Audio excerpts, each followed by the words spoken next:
Man, these top 10 of the year lists, I've been making them since January 7th, 2011. Hey guys, 2010 is over. Look at me there talking about 2010 with no facial hair like a little baby. Now flash forward and I look like this and it's 2020. What happened? And after this list here about 2019, it means I've covered a decade of films. I know that nobody even really watches these, but if anything they're fun for me and they also work as a nice little time capsule to look back at. I mean, I rewatched one of these recently, and one year I put Pacific Rim as one of my favorite films of the year. It's like, why did I do that? But anyway, as always, I didn't watch every movie that got a lot of hype this year. And these movies that I missed include The Farewell, Ford vs. Ferrari, The Nightingales, Little Women, and Portrait of a Lady on Fire. Also, as always, I got honorable mentions that I want to give a shout out to. Dolomite Is My Name, Avengers Endgame, Climax, Toy Story 4, Klaus, Ready or Not, 1917, Under the Silver Lake, El Camino, Marriage Story, and Honey Boy. Okay, so now that nonsense is out the way, we can get to the fun part and talk about my top 10 favorite movies of 2019. Number 10, John Wick 3 Parabellum. Some years I like to include a movie on this list, usually around about the 10 slot, that's just dumb, brainless fun, usually of the action variety. And man oh man did John Wick 3 tick that box. I was never the biggest fan of the first John Wick movie, I thought it was okay. Second movie I liked a good bit more, especially the way it expanded the whole lore of the hotel. But this third movie to me is where they finally nailed the whole John Wickness of John Wick. They've laid down enough groundwork at this point that they can just hit the ground running here in terms of pacing. I mean, within about 5 minutes of the movie is one of the coolest fight scenes I've seen in years. And the movie just keeps going from there. They spice up the action quite well with all kinds of weapons, including dogs, horses, and a book. This movie is just cool and stylish and cool and not much more, but man was I impressed. Number 9, Joker. This is probably the most polarizing movie of the year, and if you told me you hated it, then I would get it. I mean, it's overtly bleak and heavy-handed at times. And also, yeah, it's very derivative of Taxi Driver and King of Comedy. That being said, this movie really affected me. It got me seeing myself a lot in Arthur Fleck, minus, the murder part. It's nice to see a character study like this. You don't often see those kind of movies anymore. Joker really felt like an exploration into mental illness and how society ignores and shuns people that seem wired a little bit differently. I like the ambiguous, unreliable narrator element to it. I thought the repeated use of Sinatra's That's Life was a perfect choice. And most of all, I was blown away by Joaquin's powerhouse of a performance. But it's definitely the movie that affected me the most and psychologically got under my skin the most out of any film I've seen this year. I honestly couldn't get this movie out of my head for months afterwards. Number 8, Peanut Butter Falcon. Moving away from a depressing downer of a movie, we've got one of the more feel-good films of the year. Peanut Butter Falcon felt like a modern version of one of those Mark Twain type stories about southern guys on an adventure. Except in this story, one of the guys happens to be a guy with Down syndrome that wants to be a wrestler. I enjoyed the two main buddies in this buddy road movie a lot. They had great chemistry together. Shia LaBeouf's gone from an actor I didn't particularly care for to being one of the most standout actors of the year for me. Especially when you take into consideration his performance as his own father in Honey Boy, which was another movie I really liked. I was rooting for these two main characters really hard throughout the movie. And the movie as a whole really does have an irresistible charm that captivated me.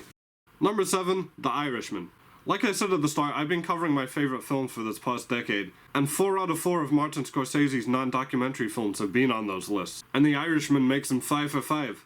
I think I honestly would be quite content if I never watched a new Mafia movie after this.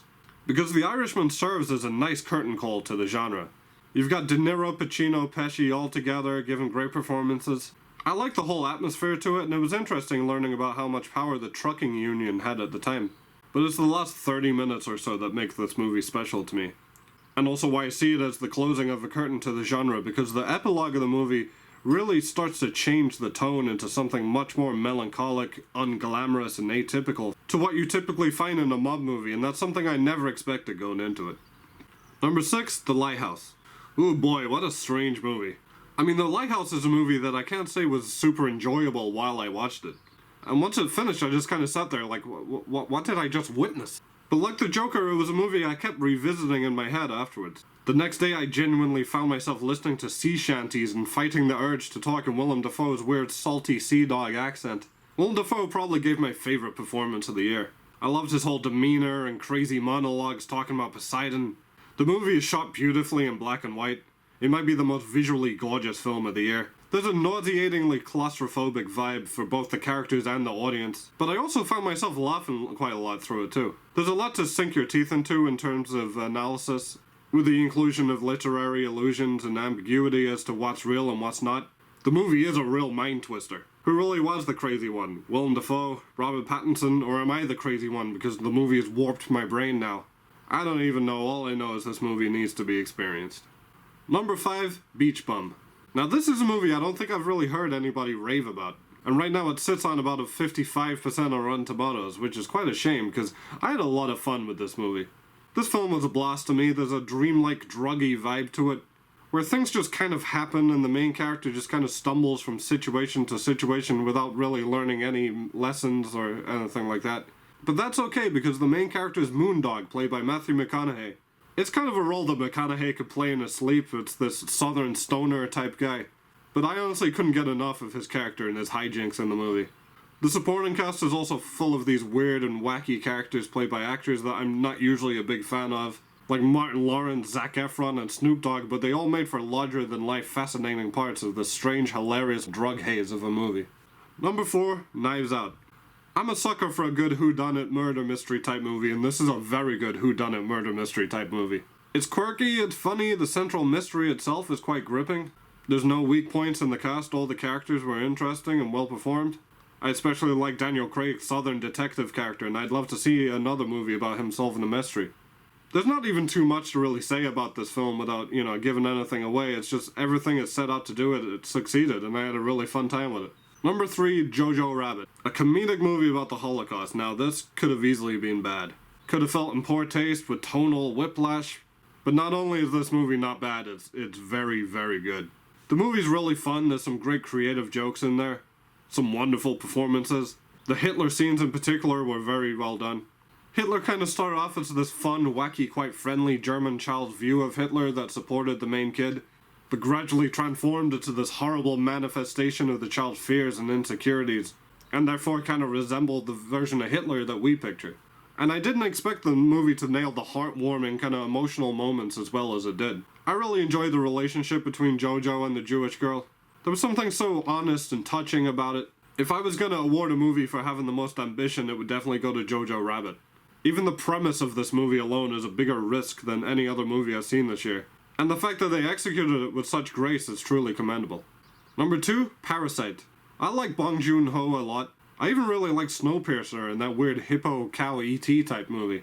But I'm kinda glad after dabbling with American casts and productions recently he's gone back to basics. And by basics I mean a tight, profound, unpredictable, darkly comedic thriller with astute social commentary. Near the start of the movie I thought I had the basic gist of it all figured out. I thought I knew roughly where it was going to end, and I was actually okay with that because the movie up to that point was quite charming and nice and idiosyncratic.